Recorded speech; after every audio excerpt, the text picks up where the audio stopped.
¿vale? Y ahora sí que vamos a entrar, pues bueno, pues bueno, en algo totalmente extendido que creo que es muy importante dentro de la medicina que se aborde. El otro día, Andreu hablaba en el directo que hice con Roberto Castellanos y el doctor Cucumber, pues hablábamos de quizá la necesidad de que cada vez haya un calado más profundo, más riguroso dentro de la medicina, de la necesidad del estudio de las ayudas ergogénicas, de los anabolizantes, de la hormona de crecimiento, de la EPO, de la insulina, de todo aquello que para bien o para mal se está usando, no solo en los deportistas de competición, sino por desgracia en gente amateur y por desgracia en críos. ¿Vale? O sea, porque no sabéis la de críos con 20, 21 años que vemos en consulta con ejes destrozados, transaminasas por las nubes, filtrados glomerulares que indican que hay una insuficiencia renal con 23 y 24 años, infartos, ictus por debajo de los 30 años, tumores hepáticos en hombres y mujeres, ¿vale? Hay una necesidad cada vez mayor del estudio profundo, del rigor y la responsabilidad por parte de la medicina de atender a quien, por mucho que se le diga que no tomes, va a seguir tomando. Y al igual que se ha estudiado muchísimo qué hacer en el alcoholismo, qué hacer en la drogadicción intravenosa, qué hacer en la adicción a los opiáceos, a las benzodiazepinas. Hay muchos protocolos, hay mucho estudio de qué ocurre con todo esto, ¿vale? Parece que la medicina mire a otro lado y además ahora que la medicina deportiva como especialidad se ha perdido, pues queda en un limbo la ayuda que en muchas ocasiones se debería dar pues, al menos a la hora de conocer cómo funcionan las sustancias, ¿vale? Porque tú, al igual que yo, me imagino que más allá del uso de la testosterona para la andropausia y el hipogonadismo, poco más estudiaste en la carrera. Y creo que esto es, pues, cierta emergencia social, ¿vale? Que yo siempre lo digo, ojalá pudiera dar cursos a más médicos que vinieran a formarse, ¿vale? Y encantado, y por suerte cada vez sois más, porque bueno, tú, Beni, ahora que ha entrado, cada vez por suerte me voy encontrando con más médicos que, aparte de que les guste, van entendiendo la necesidad y van generando conciencia de la necesidad de ayudar a los estragos, porque son estragos lo que hace la química en el culturismo. Sí, no, y además ya no es solo estudiar el fármaco de forma individual, sino es la polifarmacia, porque al final se usa testosterona, se usan derivados de la DHT, se usa insulina, se usa hormona de crecimiento, se usa inhibidores de la aromatasa, se usa tamoxifeno, se usa cabergolina, se usan luego diuréticos, es decir, al final es una bomba de relojería, ¿no? Un cuerpo que ya hemos dicho al principio de la charla que lo hemos llevado al límite a través de la dieta y el ejercicio y encima lo estamos llevando al límite a través de la farmacología, a dosis suprafisiológicas, ¿no? Lo siguiente, es decir, a dosis 10, 20 o 30 veces mayor para lo que estaba diseñado ese fármaco. Es decir, es como si planteásemos consumir paracetamol a dosis de 10 gramos. Evidentemente, en el caso del paracetamol es distinto porque te produce un fallo hepático agudo que no produce en el caso de los anabolizantes o no por lo menos a corto plazo. Pero claro, es verdad que hay ahí un caldo de cultivo bastante importante y por lo que has comentado tú, porque que encima este deporte cada vez está trayendo a gente más joven y no es gente joven que se plantee primero entrenar de forma natural, conseguir unos objetivos y luego ya si te plantean pues más adelante pues el mundo de la competición, llegar más lejos, hacer uso de sustancias, que bueno, eso ya bajo la responsabilidad y asumiendo el riesgo cada uno, pero es que es gente que ya se lo plantea desde el inicio, es decir, sin tener unas bases ni un conocimiento. Encima, en ciertas ocasiones asesorado por gente que no tiene tampoco conocimiento de la farmacología, de la medicina. Ya no hablo de preparadores, sino hablo de pues simplemente la persona que le vende el producto o su amigo del gimnasio igual que él. Entonces, claro, eso es un riesgo añadido. Y es verdad que dentro de la medicina hay bastante poco conocimiento, por lo que tú has comentado. Es decir, nosotros en la carrera estudiamos la testosterona para el hipogonadismo, te estudias el eje del hombre, de la mujer. Sí que recuerdo el estanozolol para el edema necrótico, que estaba como un posible tratamiento de última línea, el Wistrol, para el que no conozca la terminología. Pero quitando de eso, bueno, la insulina para la diabetes y la GH, pero no en los usos en los que se da en el culturismo. Entonces sí que es verdad que para el médico de a pie hay mucho desconocimiento. Es decir, tú vas a cualquier médico de cabecera o a prácticamente cualquier especialista que no esté interesado, que no esté formado en esto, y tú le hablas de compuestos y le van a sonar a chino, no van a saber qué es lo que hacen y probablemente no van a... Evidentemente tienen las bases y las nociones fisiológicas para saber lo que hace la testosterona sobre el organismo, pero es que estas sustancias, hay ciertas, como la bolderona, que producen un daño renal directo. Otras como los orales que producen toxicidad hepática, adenomas, más riesgo de cáncer, como te has comentado. Ya no solo eso, aumento del hematocrito, alteración de la resistencia a la insulina, empeoramiento de la fertilidad, atrofia testicular, atrofia ovárica, es decir, producen neurotoxicidad, neurodegeneración, como en el caso de la trembolona, con el aumento de las placas de beta-amiloide y mayor riesgo de Alzheimer. Es decir, es que estamos hablando de circunstancias que son muy peligrosas y sobre todo también que muchas de estas sustancias vienen, Tony, tú lo sabes porque al final estás en contacto con este mundo de mercado under, es decir, que está ni regulado, no sabes ni dónde está fabricado, con qué está fabricado, las sustancias con las que las fabrican, que incluso pueden utilizar sustancias que sean cancerígenas o tóxicas, o en lo que está mucho de depósito de metales pesados, mucha patología a nivel digestivo, a nivel intestinal, que luego hacemos estudio de metales pesados y vemos que salen muchos metales pesados. Y esto se está viendo en ciertos estudios con la fabricación de ciertos ésteres en algunos laboratorios under. Perdón, Entonces, André, un inciso. ¿Sabes? Esto yo lo he notado en muchos pacientes que me han dicho, joder, que es ponerse un pinchazo de cualquier sustancia y fiebre, pero unas temperaturas de 40-41 por la noche el mismo día y con temblores. Claro, eso no es el principio activo, no es la metenolona, no es la nandrolona, no, es el excipiente con el que está fabricado el éster dentro del bote, que a saber quién lo está haciendo en su casa, o sea, con qué medidas, qué falta de asepsia, que esto te lo estás enchufando lunes, miércoles, viernes. claro, y encima durante 12 semanas. Más luego si haces TRT, las semanas del TRT, porque claro, es difícil conseguir es imposible conseguir estas dosis a nivel suprafisiológico que te la prescriba un médico, porque un médico lo que te puede prescribir como mucho es una dosis de TRT y con una dosis de TRT en el culturismo no llegas a ningún lado, evidentemente, y más en el culturismo de competición. Entonces, cuando recurres a este tipo de sustancias y este tipo de mercado en la que el control es nulo, pues claro, pasan aparte este tipo de cosas, infecciones, abscesos, microembolias, trombosis. eh, claro, es que son cosas muy peligrosas, ya no solo de las alteraciones que puede producir la misma sustancia, el éster, sobre tu organismo, sino es los excipientes con lo que aumenta la solubilidad o con lo que fabrican estas sustancias que pueden producir también dentro de nuestro organismo. Uh-huh. Mira, hay una circunstancia, Andreu, bueno, tú que estudias mucho los perfiles de cada principio activo y demás, que me llama la atención. Pues yo hace 10, 12 años, yo no veía los hematocritos, bueno, los hematocritos digo yo, el hematocrito tan alto, ¿vale? Como lo veo ahora. Normalmente veía 48, 50, máximo 51. Pero es que ahora ya ves que está a la orden del día 56, 58 y 60 y 62, ¿vale? Como he llegado a ver en consulta. Yo creo literalmente que es porque hace 10, 12 años yo las terapias que veía eran menores, 500 de testo, junto a algún oral, ¿vale? Algo de primo, etcétera.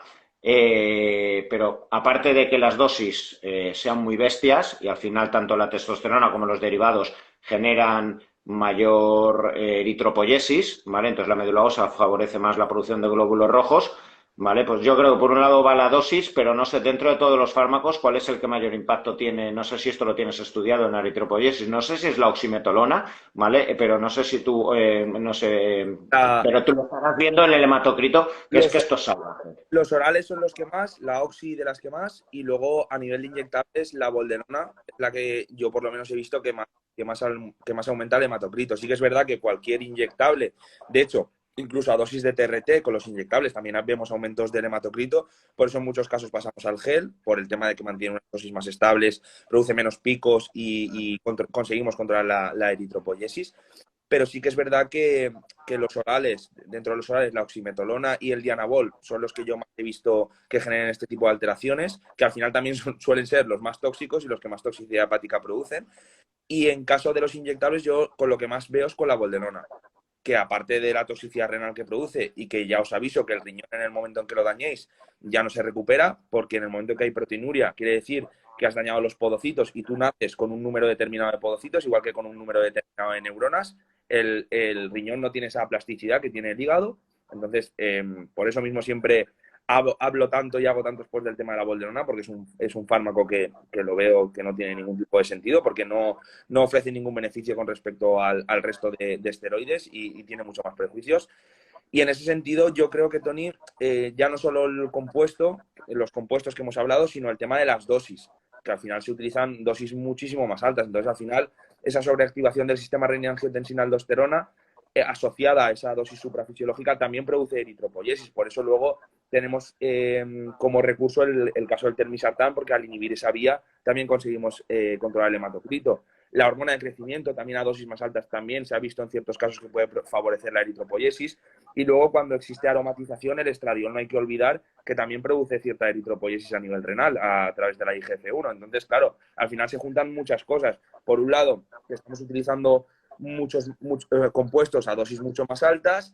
Evidentemente, al tener dosis más altas, mayor aromatización y encima utilizamos compuestos que producen mayor eritropoyesis, con lo cual al final dan esas cosas y por eso yo creo que hace 10, 15 años no se veían esas alteraciones del hematocrito que sí que se ven ahora, igual que en el tema de, por enlazarlo un poco, porque tú me comentes el tema del HDL, al final se ven HDLs hoy en día desplomadísimos. Yo no sé si hace, porque yo hace 20 años no estaba. Yo lo empecé a ver hace 4 o 5 años. Y esto yo lo tengo claro. Esto es tema de orales. O sea, yo podía ver hace 8 o 10 años HDL 26, 24 en plena preparación al acabar y enseguida remontaba 38, 44, empezaban ahí las preparaciones. Pero joder, es que ahora es una constante por debajo de 10. Sí, Pero sí. por debajo de 10. O sea, es que es una brutalidad. Y fíjate, tú esto no lo has llegado a ver, yo creo que no lo has llegado a ver, ¿vale? En farmacia, el estanozolol, del cual antes has hablado, ¿vale? Que tiene unas indicaciones, es un buen anabolizante porque es poco androgénico y buen anabólico, al menos en teoría, ¿vale? Por los estudios que se hicieron en modelo de ratón y demás, ¿vale? Pero la prescripción de estanozolol en farmacia era de 2 miligramos la pastilla, 2 miligramos. Y yo recuerdo ver preparaciones hace 12, 13 años de estanozolol 1, es decir, 6 miligramos al día.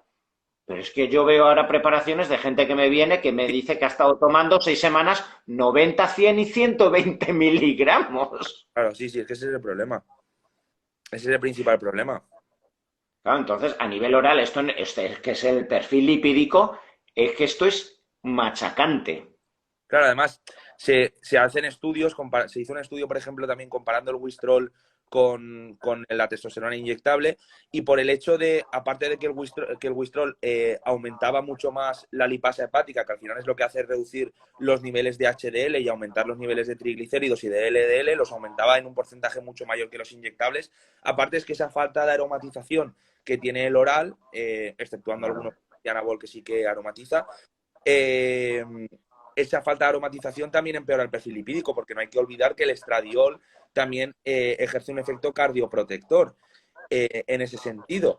Entonces, por eso también, uniéndolo, el uso de los indiscriminado de los inhibidores de la aromatasa, que al final lo que hacen es desplomar los niveles de estradiol en los hombres, al final acrecentan este problema, porque por un lado estamos utilizando orales a dosis más altas y por otro lado estamos añadiendo otro compuesto para poder mitigar el hecho de estar utilizando dosis mucho más altas de testosterona para evitar esa aromatización y esa ginecomastia, pero es que nos estamos cargando el perfil lipídico. Y por eso, recientemente, a mí es que me parece una constante ver HDLs por debajo de 20, lo que tú has dicho, incluso 10, 7, 8, en gente relativamente joven. Y claro, eso la verdad es que asusta. Claro, y realmente, fíjate, por eso para mí, antes estábamos hablando de los efectos colaterales más jodidos, ¿vale? Del culturismo natural, pero para mí el gran drama del culturismo actual que se apoya en las ayudas ergogénicas, sin lugar a dudas y de lejos, es el daño a nivel del sistema cardiovascular. Yo en los últimos años, pues bueno, le he pasado varios pacientes al doctor José Avellán, muchos de vosotros lo conoceréis porque él es divulgador también a nivel de cardiología y de medicina integrativa, ¿vale? Tiene, pues en sus redes sociales, lo podéis buscar, es muy amigo mío. Y cuando tengo pacientes complejos a nivel cardiovascular y tengo pues especialmente pacientes del mundo del culturismo con fibrilación auricular, con infartos, miocardiopatía dilatada, con problemas bien jodidos que ni puedo ni debo yo tocar, la parte cardiológica al menos, se los paso y recuerdo haber tenido varias conversaciones con él donde me ha dicho que, dice, mira tío, es que no hay nada tan dramático, yo no he visto cosa igual que lo que ocurre en las arterias coronarias con gente usuaria de anabólicos, porque al final cuando alguien tiene taponadas literalmente y tiene arteriosclerosis y en las arterias porque es fumador, ha empezado a los 15 a 16 años y como pronto se empiezan a ver los infartos a los 36, 38 y eso es demasiado precoz. Normalmente los vamos a ver en 50, 50 y tantos, ¿vale? 40 años de uso de tabaco, ¿vale? Pero es que cuando hablamos incluso también de algo que, digamos, altera tanto la integridad de la capa íntima arterial, de la diabetes, estamos hablando de descompensaciones y glicación tras 30, 35, 40 años, ¿vale? Y él me decía, dice, ni en fumadores infartados de 80 a 85 años, diabéticos, alcohólicos, obesos, veo arterias como las que estoy viendo en tíos que llevan 4 o 5 años. Es decir, qué capacidad de forma colateral, ya no solo específicamente por el daño que pueda generar en la capa íntima arterial, es que estamos hablando de disminución del HDL, resistencia a la insulina, porque da la casualidad que muchos culturistas, ¿vale? A pesar de que tienen que salir definidos por el uso de indiscriminado de insulinas, de hormona de crecimiento, péptidos, IGF-1, etcétera, y fases de volumen totalmente descontroladas, luego nos los encontramos a veces con resistencia a la insulina. ¿Vale? Luego la hiperoxidación, ¿vale? La producción de radicales libres, etcétera, que implica estar en fases de alta definición, etcétera. Los antiestrogénicos, la hipertensión, ¿vale? Toda la cascada RAS hiperestimulada con la hiperactividad, ¿vale? De la aldosterona y la acumulación de sodio, ¿vale? Pues la insuficiencia renal, que esto genera mayor hipertrofia del ventrículo izquierdo, etcétera. Estimulantes, ¿vale? Los propios anabólicos, pero luego también, pues bueno, efedrina, hormonas tiroideas a dosis altísimas, por encima de 100 microgramos T3, etcétera, lo cual para el músculo cardíaco esto es horroroso, ¿vale? Pues es que el tema del sistema cardiovascular, o sea, es que es jodido. Yo no sé si a ti te ha llamado tanto la atención el tema cardiovascular y no sé si estarás conmigo en que para mí es el sistema fisiológico más fastidiado. Sí, sí. De hecho, a mí, uno de los pacientes que más me sorprendió, y de hecho hice un vídeo eh, comentando el caso hace un tiempo, que fue al poco de empezar en la clínica y de llevar pacientes del mundo del culturismo, fue el chico joven que tenía una trombosis en la pierna. Es decir, que con una terapia que se conoce como Blast and Cruise, que al final es hacer ciclos puente, otra vez ciclos, estar sin parar durante 4 o 5 años, nos llegó con unas cifras de HDL de 8 y llegó a consulta después de haber sufrido una trombosis en la pierna, estando con heparina, teniendo que hablar con el cardiólogo sobre si le podíamos poner una pequeña dosis de gel para que pudiéramos contrarrestar el hipogonadismo que había desarrollado, porque evidentemente su eje hormonal estaba frito. Entonces, sí que es verdad que pudimos utilizar una dosis de testosterona muy, muy baja, pero claro, es una persona que a mí me sorprendió, ¿no? Que tuviera una trombosis sin tener antecedentes familiares. Evidentemente es una persona que se hicieron estudios de trombofilias y de enfermedades hematológicas. Se descartaron todo tipo de enfermedades hematológicas y se llegó a la conclusión que fue ese uso indiscriminado del anabólico, de los inhibidores de aromatasa, con ese empeoramiento del perfil lipídico, con ese aumento de la arteriosclerosis, con ese empeoramiento de la salud cardiovascular, lo que causó esa situación y que podía haber perdido perfectamente una pierna, o ya no solo una pierna, si esa embolia, en vez de irse al miembro inferior, se le hubiera ido al pulmón, o se le hubiera ido al corazón, o se le hubiera ido al cerebro, pues estaríamos hablando de una persona que hubiera fallecido por este motivo. Entonces, evidentemente, es algo que es muy preocupante, porque es lo que tú comentas, Tony, es que se da en pacientes muy jóvenes y a edades muy tempranas, porque yo que atiendo en la seguridad social a pacientes fumadores, obesos, alcohólicos, diabéticos, cuando tienen este tipo de eventos cardiovasculares se producen, pues eso, a los 60, 50, 60 años aproximadamente, o 40 y largos.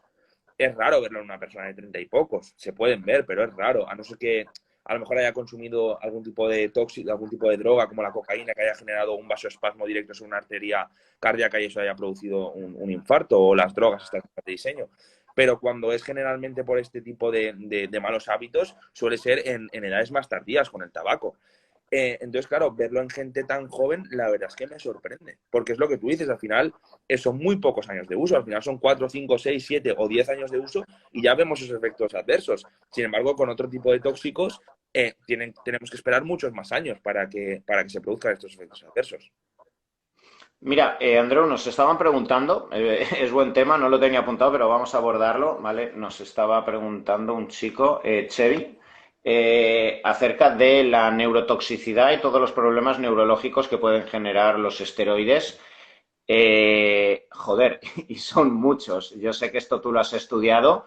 Eh, Hostia, a mí una cosa que me llama la atención es que gente usuaria de muchos años, de su ciclito al año, o culturistas, llega a cierta edad, a los 45, 50 años, ostras, y hay veces que, o al menos en determinada fase de la preparación, también, claro, tienes que sumar, es que la propia preparación, más allá de la toxicidad o la neurotoxicidad que pueda generar el anabólico, el estar sin hidratos, entrenando en déficit calórico, es que esto ya genera un fallo neuronal, bueno, fallo neuronal, daño neuronal, ¿vale? Especies reactivas de oxígeno muy altas.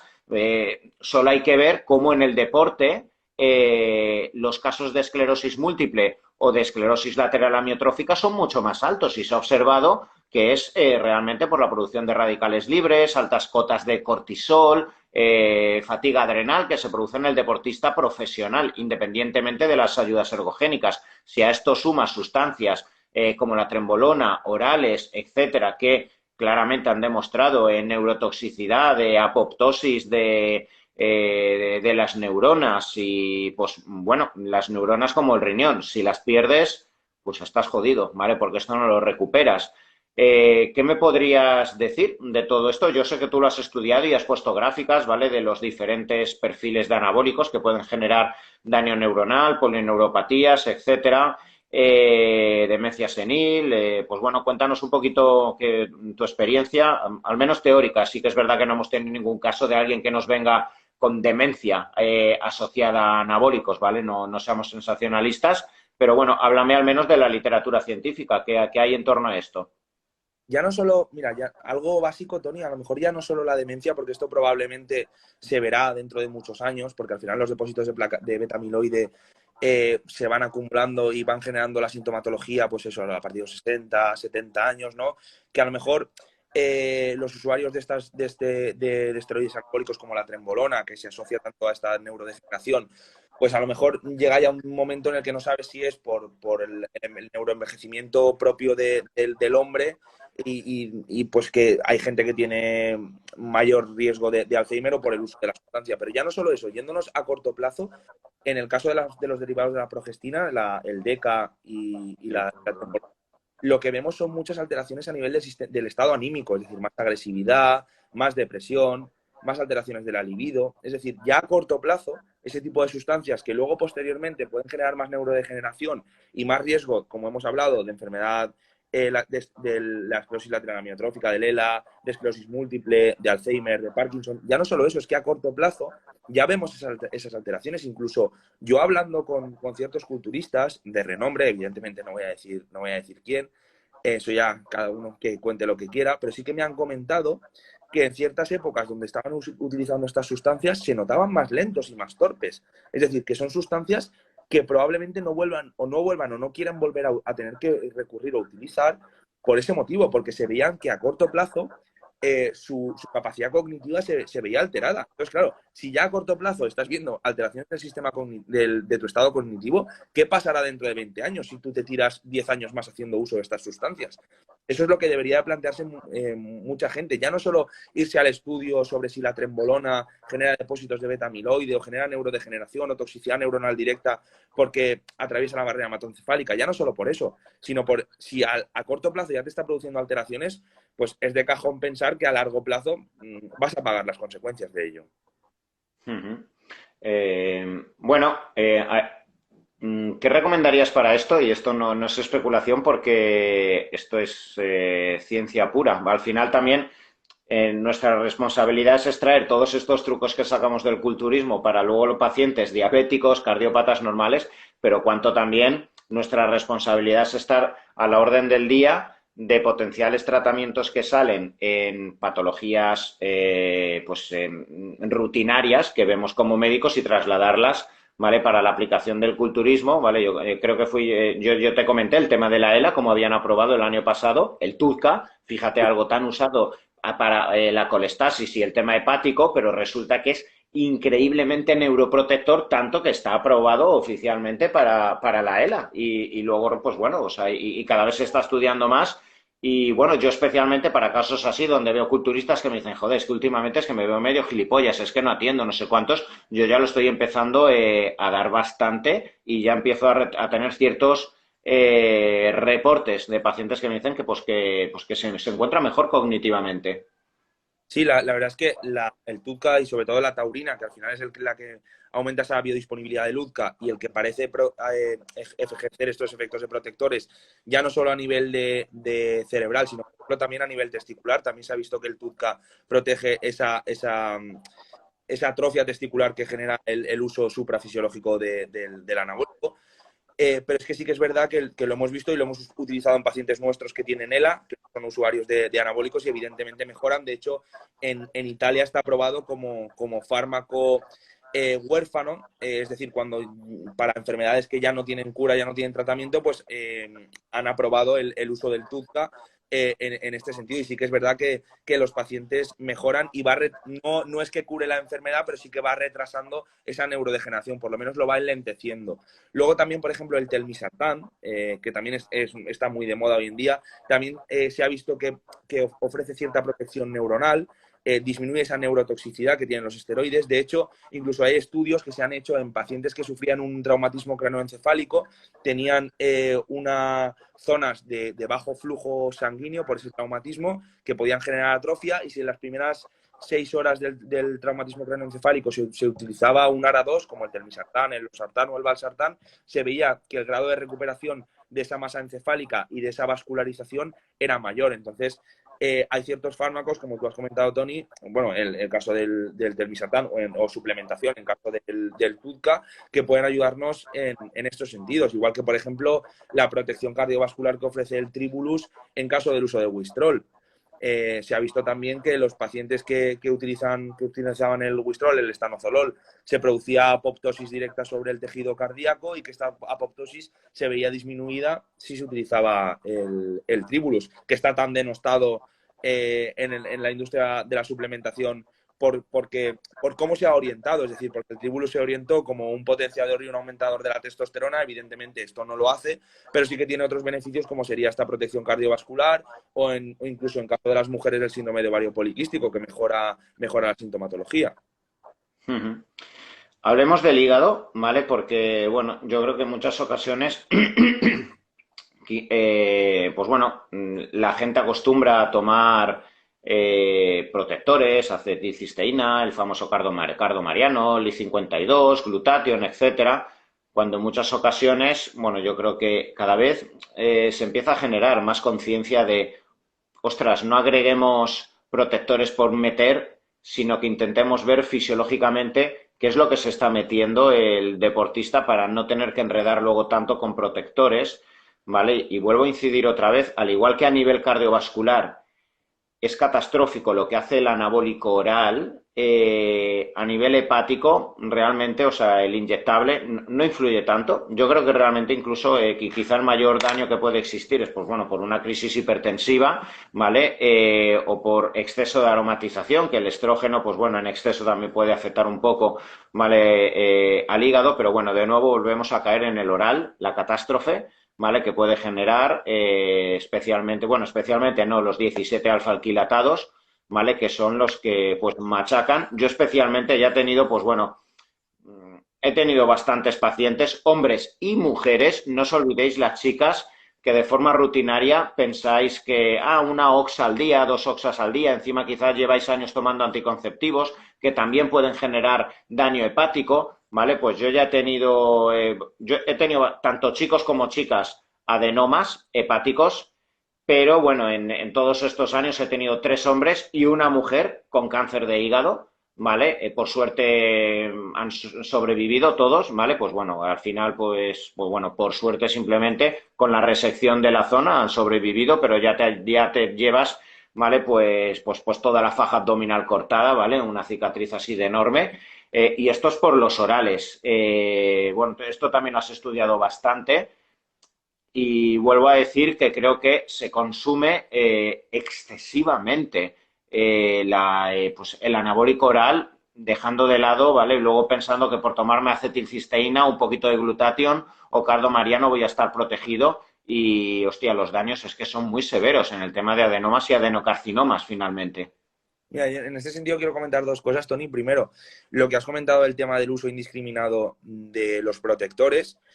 Por ejemplo, en el caso de la silimarina, que se utiliza mucho, esto es un suplemento que se utilizaba mucho más antes, ahora ya no se usa tanto, porque se vio que en el caso de los orales aumentaba la biodisponibilidad de estos orales y generaba más toxicidad. Entonces, claro, Es al final verdad, es verdad. hasta contraproducente, eso por un lado. Bueno, es que esto creo que, o sea, fíjate, perdona, es que esto también ocurre con la cúrcuma, con la pimienta negra y con el jengibre. Ojito, que si tú te tomas, por si el oral me sienta mal en el estómago y me tomo estas especias, aumenta la O, biodisponibilidad y te pome- estás jodiendo más. o pomelo, O pomelo. que era lo que hacía Kai Green con el Dianabol. Para meter menos Dianabol metía más pomelo y al final sí, tienes más Dianabol, pero tienes más toxicidad.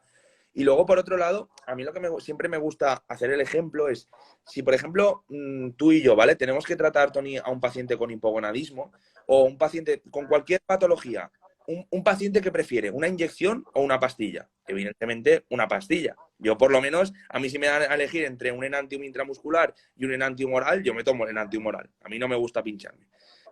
Pero claro, es que si vamos a la base, que sería, por ejemplo, el tratamiento de un hipogonadismo, y un médico rechaza, porque a lo largo de los estudios se ha visto la toxicidad hepática y la mayor toxicidad en general que tienen los orales, es decir, siempre recurre al inyectable, ¿por qué tenemos que recurrir nosotros al oral?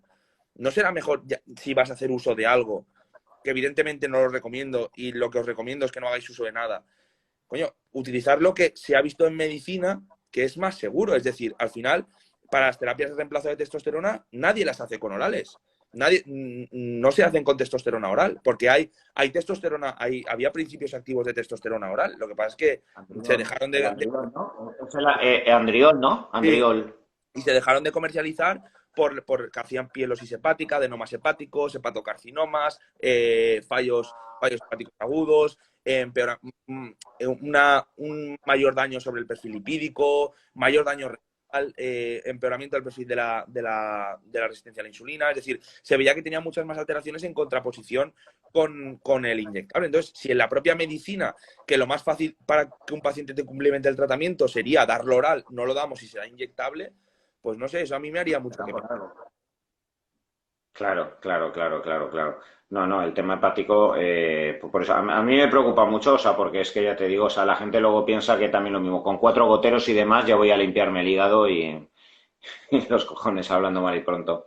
Mira, antes has hablado del famoso telmisartán. Bueno, yo creo que tú también habrás flipado un poquito porque de esto, pues ya sabemos que también hay diferentes escuelas, lo cual me parece un poco raro. ¿Cómo pueden haber escuelas? O sea, la medicina y la ciencia debería ser una. Sí que es verdad que luego cada uno tiene cada maestrillo tiene su librillo, ¿vale? Pero ante todo debe primar la coherencia, ¿vale? Entonces, pues yo creo que habrás flipado un poquito en los últimos meses al ver la polifarmacia con la que vienen muchos chicos, ¿vale? Y te enseñan lo que han hecho en los últimos tiempos y a lo mejor tienen un consumo que ya de primeras es que no sabes ni qué va a generar ese consumo de 4 o 5 principios activos anabólicos porque los estudios se han hecho a dosis mucho más bajas en personas con patologías. Nadie ha hecho un estudio con 800 miligramos de primobolan ni 1500 de testosterona, pero cuando las usas, eso sí que nunca jamás ha ocurrido ni se ha hecho un estudio, además entrenando al fallo.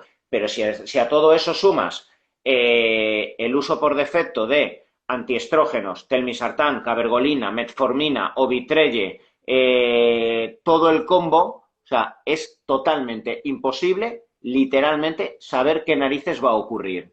Y esto, yo creo que también toda esta polifarmacia que se le da a muchos chavales, creo que obedece, no sé tú qué opinas, un poco pues a la necesidad en ocasiones de aparentar que como entrenador lo estoy controlando todo y estoy dando 25 sustancias. Es que hay veces que lees los PowerPoint, o sea, ves el Word que te manda el chaval de todo lo que está tomando y sustancias son 5, pero es que luego lleva 20 protectores y dices, pero ¿cómo narices? O sea, es que yo no, si, o sea, pero es que es imposible controlaros a todos los efectos colaterales del adiro con el antihipertensivo, con el beta bloqueante. O sea, es que está en la cantidad también de polifarmacia supuestamente protectora que por algún lado vas a tener algún efecto colateral. No sé tú qué opinas de todo esto. Sí, no, opino lo mismo que tú. Además, también muchas veces se buscan fármacos como el clenbuterol y luego voy a añadirte tibolol para contrarrestar los efectos adversos del clenbuterol. Coño, pues no uses clenbuterol, haz la dieta más estricta o tírate más meses a dieta. Es que hay ciertas cosas que creo que se pueden ahorrar. Es decir, no utilices orales y luego metas 25 protectores hepáticos, los goteros, el no sé qué, el SAM, el NA, pues, coño, evita los orales. Es decir, al final también haciendo una buena selección de los compuestos también puedes minimizar el daño. Es decir, no utilices la bolderona y luego me añadas astrágalo para el riñón o telmisartán o lo que tú dices. En vez de añadir a lo mejor el telmisartán para poder controlar la tensión porque estás con 800 de primo y gramo y medio de testo, pues coño, baja la Bájalo. dosis de la testo y del primo. O en vez de meter un inhibidor de la aromatasa, pues baja la dosis de la testosterona, que es la que te está aromatizando. O controla tu grasa corporal a lo largo del volumen y aromatizarás menos. Es decir, es que creo que hay ciertas cosas que se pueden hacer mejor y que se deben de hacer mejor, intentar hacer mejor. O hazte más analíticas, es decir, no metas la cabergolina sin saber realmente si tus niveles de prolactina han aumentado o no, o tus niveles de estradiol están aumentando o no. Hazte controles intraciclo. Lo que mucha gente dice, no, un control intraciclo ¿para qué? Si va a salir alterado. Pues por ese motivo, por ese mismo motivo, para saber qué es lo que se está alterando, porque a lo mejor hay que bajar dosis, o a lo mejor en ese caso sí que hay que añadir ciertos protectores. En ese caso sí que merece la pena que a lo mejor te hagas un gotero, incluso intraciclo. Pero claro, Claro. no hacer las cosas por defecto. Entonces creo, es lo que tú dices, que nos llegan preparaciones así, de 20.000 compuestos, y al final dices, bueno, ¿y la alteración del hígado que tiene este es de los orales o es de toda la suplementación que lleva o es de la alimentación o es de que ha entrenado y no ha descansado el día de antes de la analítica? Y al final ya no sabes ni a lo que te enfrentas. Es que muchas veces es lo que tú dices, no sabemos muy bien o de repente alteraciones electrolíticas del potasio y dices, pero bueno, ¿esto del potasio es del telmisartán o es del resto que está con diuréticos cerrados de potasio, que encima le ha metido potasio oral para la carga, para las rampas, para el tal, y ya no sabes muy bien de la alimentación, de la degradación de masa muscular del ejercicio, ya no sabes muy bien ni de dónde vienen los tiros. Entonces, claro, eso, luego como médico arreglar todo eso también es mucho más complicado, evidentemente. Mira, para acabar, Andreu, me gustaría, bueno, como eres un friki, ¿vale? Y te estás estudiando todo el día y sabes muchísimo más, ¿vale? De literatura científica en torno al uso de los esteroides y demás. Yo creo que, a ver, como el ser humano tiende tanto hacia la polarización, hacia el reduccionismo y evidentemente, pues bueno, siempre que existe una alarma social, no podemos evitar caer en la tentación de pensar que algo es malo y que no sirve para nada, ¿vale? Aquí hemos estado hablando ahora, pues bueno, la última parte, los últimos 40 minutos, de los efectos colaterales, efectos negativos que tiene el uso de anabolizantes. Cuando hablamos de anabolizantes podríamos extenderlo e ir más allá, ¿vale? Porque, bueno, dentro del culturismo, antes de los esteroides, o aparte de los esteroides, también se usa hormona de crecimiento, péptidos, IGF-1, los ARMS, de los cuales nos estabais preguntando bastante, pues el clenbuterol, del cual has estado hablando, ¿vale? Hay muchísimas sustancias, ¿vale? Que se usan y aquí hemos estado hablando de los efectos colaterales que son riesgosos, que son realmente terribles para la salud, pero lo cual no implica, vuelvo a repetir, que es que los anabolizantes, las hormonas, sean malas per se. Como bien decía Paracelso, creo que era Paracelso el que decía que la dosis hace el veneno. Así de claro, ¿vale? Fijaos que en los últimos días, creo que es en Australia donde se ha legalizado la metanfetamina, el MDMA, el éxtasis, que está prohibido a nivel mundial por su uso lúdico en discotecas, etcétera, y porque es una droga recreativa, pero luego resulta que a nivel psiquiátrico, a nivel de terapia de estrés postraumático, incluso en terapia de pareja, está teniendo unos usos específicos increíbles siempre y cuando se encuentre vigilado y a una dosis adecuada. Es decir, la dosis, el contexto y según quién lo toma y dónde se toma, hace al principio activo veneno o terapéutico. Y me gustaría que nos hables de cómo el anabólico per se, de nuevo, tampoco es malo. O sea, son fármacos increíblemente estudiados con más de 100 años de estudio, partiendo de la hormona madre, que es la testosterona, pero a partir de ahí las modificaciones de la base esteroidea de la testosterona, a partir de la cual se ha intentado investigar y sacar principios activos que favorecieran anabolismo e intentaran no generar androgenismo para que pudieran ser utilizadas en mujeres en sarcopenia, en caquexia, en niños con falta de crecimiento, en osteoporosis, en mujeres en menopausia, en personas con fibromialgia, personas en VIH, la oxandrolona, la nandrolona o la hormona de crecimiento en los años 80, 90. Fue increíble las vidas que salvó los anabólicos y por la FDA incluso la oxandrolona aún sigue estando pautada para seropositivos con síndrome de desgaste. Entonces, es decir, no podemos caer en el reduccionismo de decir los anabólicos, las chuches son malas. No, no, no. La madurez, la integridad con la que se debe estudiar estos principios activos que tienen, ojo, yo lo veo en consulta, maravillosos efectos para una persona con sarcopenia, con caquexia, con depresión, con andropausia, con una menopausia muy acuciante, con un síndrome metabólico, bien usado, es increíble literalmente los efectos beneficiosos cuando hay oleadas de simpaticotonía y cortisol elevado que te está generando un catabolismo, proteólisis, etcétera, déficit de absorción de nutrientes. Y por desgracia creo que flaco favor precisamente hace el reduccionismo de decir que los anabólicos son malos. Creo que por eso pues tienden a eliminarse del uso médico y por eso, claro, de forma también sesgada la medicina tradicional, y lo entiendo, porque se ven tantas barbaridades luego de los chavales que van a consulta que ya uno ya pone un velo, ¿vale?, ante el estudio de estos principios activos que realmente a efectos médicos son maravillosos, bien usados. Entonces creo que es algo que se pierde en la medicina realmente, el uso luego trasladado a muchos pacientes con sarcopenia, caquexia, depresión, etcétera. No sé tú qué piensas como médico de atención primaria.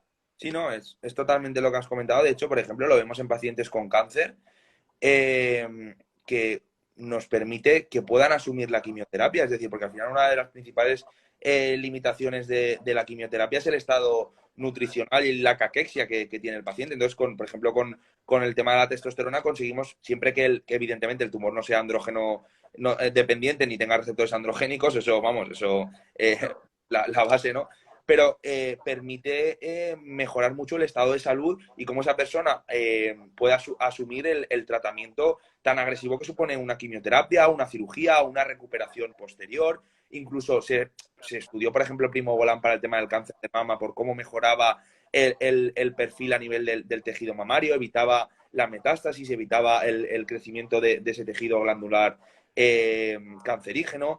Aparte de eso, lo que has comentado para de los niños, para las anemias, se está viendo mucho en pacientes cuando tienen hipogonadismo cómo conseguimos retrasar el riesgo de incluso de infartos. Se hizo un estudio en el que los pacientes que habían desarrollado un infarto, si en los últimos meses tenían niveles más bajos de testosterona, se asociaba a un mayor riesgo de infarto y sobre todo de muerte. Es decir, que también estos fármacos bien aplicados, cuando hay que hacer terapias de reposición, tienen muchos beneficios, incluso para disminuir la progresión de la diabetes a diabetes tipo 2. Mejora, porque al mejorar la composición corporal, mejoramos la resistencia a la insulina y disminuimos ese riesgo de progresión a diabetes tipo 2. Ya no solo la testosterona, la DEA. Cómo la DEA disminuye la rigidez arterial, cómo mejora la composición corporal en las mujeres posmenopáusicas, cómo aumenta la libido, cómo mejora su salud ósea. Es decir, al final, todas las hormonas tienen ciertos efectos positivos siempre que se usen cuando se tienen que usar y evidentemente a las dosis que se tienen que usar. El problema de todo fármaco es la dosis. Al final, la testosterona no es mala, igual que el paracetamol no es malo. De hecho, el paracetamol a dosis de 10 gramos es letal, con lo cual, y nadie denosta el paracetamol. El problema es que, claro, no se hace un uso recreativo del paracetamol. Si evidentemente hubiera una oleada o una moda de usar el paracetamol de forma recreativa, pues probablemente el sistema sanitario limitaría el consumo de paracetamol, incluso lo restringiría a ciertos usos muy limitados y al final se acabaría por acabar dejando de prescribir el paracetamol, ¿no? Y al final es un poco lo que ha pasado con el tema hormonal, ¿no? Que al final muchos médicos convencionales se llevan las manos a la cabeza cuando ponemos tratamientos para ciertas patologías como la sarcopenia y dicen, ostras, testosterona, se va a morir. No, hombre, no, se va a morir, no. Lo que vamos a evitar es que tenga esa degradación de la masa muscular, ese empeoramiento de su composición corporal, ese aumento de su riesgo cardiovascular, porque hay que también entender que ciertas patologías inflamatorias crónicas también generan alteraciones del eje hormonal y disminuyen esos niveles normales hormonales que favorecen un correcto funcionamiento normal de ese organismo. Entonces, siempre que se usen a una dosis adecuada y cuando esté indicado, creo que no tiene que haber ningún tipo de problema, pero sí que es verdad que cuesta meter el tema de las hormonas en el sistema sanitario por eso, por el uso recreativo que se hace y esas dosis suprafisiológicas y esos efectos adversos tan marcados que se ven, pero claro, las dosis son 100 veces la dosis que damos nosotros en consulta. Entonces, claro, es evidente que no es lo mismo. Bueno, chicos, pues 1 hora y cuarto que se nos ha pasado volando. Si nos ponemos aquí a hablar Andreu y yo, bueno, se nos hacen las tantas y habrá que cenar, habrá que dormir y mañana hay que trabajar. Bueno, ya sabéis, todos los que queráis conocer más de este tema, Andreu estudia mucho, divulga mucho de estos temas, con mucho rigor, mucha profundidad, ¿vale? Darle a seguir a su cuenta personal, es dr. Andreu, Dr. Andreu MR. Vale, pues lo seguís, ahora colgaré el directo. Igualmente, cualquiera que, especialmente en estos ámbitos, tengáis alguna inquietud, ¿vale? Respecto a vuestra salud, ya seáis culturistas naturales o con ayudas ergogénicas, pues bueno, nos consultáis en la clínica o le escribís por privado al doctor Andreu, que pues bueno, luego ya contactaremos con vosotros para que os pueda pasar consulta, que es un crack en todo este tema y bueno, os atenderá con muchísimo cariño y con todo el rigor de la ciencia que estudia diariamente. Así que nada, gracias a todos por estar aquí. Gracias, Andreu. A ver, no sé si te veo mañana o pasado, te veo por la clínica y te doy una colleja. Bueno, un abrazo, Tony. Venga, hasta luego. Chao.